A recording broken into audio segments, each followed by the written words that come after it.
Maligayang pagbabalik mga kasolid, sa wakas matutuloy na din Casimiro versus Wonderboy. Pinalaga na, MP promotion hinamon mga Japanese promoter. Cuadro alas It's My Boy pumalag sa hamon ng kampo nitong si Wonderboy. Para sa ating unang balita mga kasolid, nalalapit na nga ang laban ng ating pangbatong si Jerwin Pretty Boy Ancahas. November 15 ang laban kontra ngayon sa kapatid ng The Monster ng Japan na si Takuma Inoue na kasalukuyang WBA Bantamweight Champion. Takuma Inoue nanindigan hindi raw siya tatalunin ng ating kababayang si Jerwin Ancahas. Undercard din sa laban ng isa pa nating kababayang si Jonas Sultan. Pero sa kasalukuyan, nawawala nga ang hype sa magandang labang yan mga kasolid dahil napupunta nga dito kay Wonderboy na pilit iminamat sa ating pangbatong si Janriel Casimiro. Una ngang nag-hype dito kay Wonderboy ay walang iba kung hindi itong si Mr. JM na kaagad namang sinakyan nitong si tagatahol ng MP Promotion. Heto nga ang mga banat mga kasolid. Casimiro takot kay Carl James Wonderboy Martin. Casimiro binaliwala ang mga payo, nagpalit ng trainer. Casimiro takot kay Martin.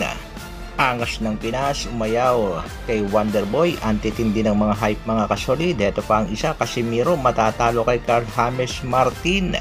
Sabay labas ng poster nitong si Martin at angas ng Pinas.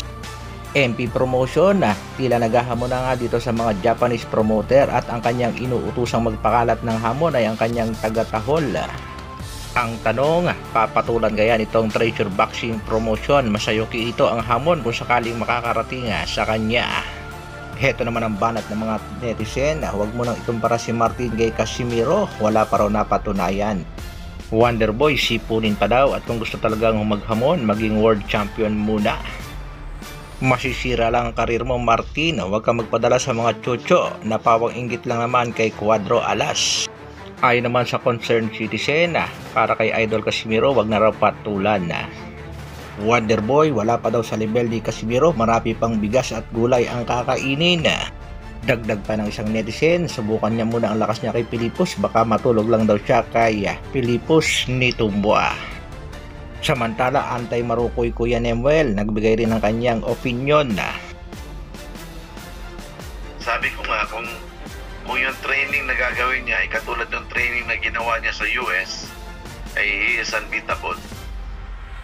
Maging ang dating catman na si Stephen Lunas nagbigay na rin ng kanyang pahayag. Kung i-apply ni Alas yung tinuro ni Chan Macias, mas maganda. Kitang-kita natin mga kasolid na nandyan pa rin ang concern ng mga dating nakadikit kay angas ng Pinas. Sa kabilang balita naman mga kasolid, habang naghihintay nga ng update ranking ay nagbigay nga ng ranking itong si Mr. Pau at inilagay nga sa number 2 ang ating pangbatong si Janriel Casimiro. At nangunguna nga sa kanya ang kasalukuyang Unified Champion na si Marlon the Nightmare Tapales. Kung sa bagay, yan lang naman ang sa tingin niya at kanyang nararamdaman sa mga Pinoy na pinakamagaling sa kasalukuyan na rank number 5, Astrolabio, 4 Magsayo, number 3 Ancahas, number 2 Casimiro at number 1 nga si Marlon Tapales. Hindi naman sumang-ayon ang Boxrec at heto nga ang listahan ng pinakamagaling na boxingero sa buong mundo. Nangunguna si Crawford, pagdating naman sa mga Pinoy, 34 Casimiro, 36 Tapales. Ibig sabihin, abante pa rin ang angas ng Pinas at siyang nangunguna sa mga Pinoy. Pero okay lang yan, opinion lang naman niya yan mga kasolid. Dahil nga sa tumataas na ang hype at paghahamon nitong kampo ni Wonderboy ay hindi na nakapagpigil itong Casimiro Brothers at sumagot na sa hamon.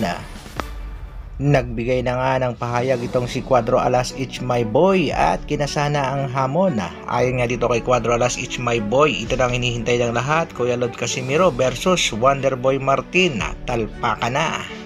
Pabate ka, Cuadro Alas Promotion pala ang kumasa at heto nga ang naging pahayag. Jason Casimiro, ka-level ni Martin, parang tagilid pa si Martin dyan. Wonderboy, ni Real Talk din itong si Cuadro Alas Janriel Casimiro, dati na raw niyang hinamon pero hindi kumasa sa hamon sa sparring. At kung sakaling si Cuadro Alas ang makakalaban nitong si Martin, siguradong may paglalagyan ito. Knockout ang aabutin. Sino sa palagay nyo ang liyabado sa bakbakan kung sakaling matutuloy ang laban? Isang matinding komento naman dyan.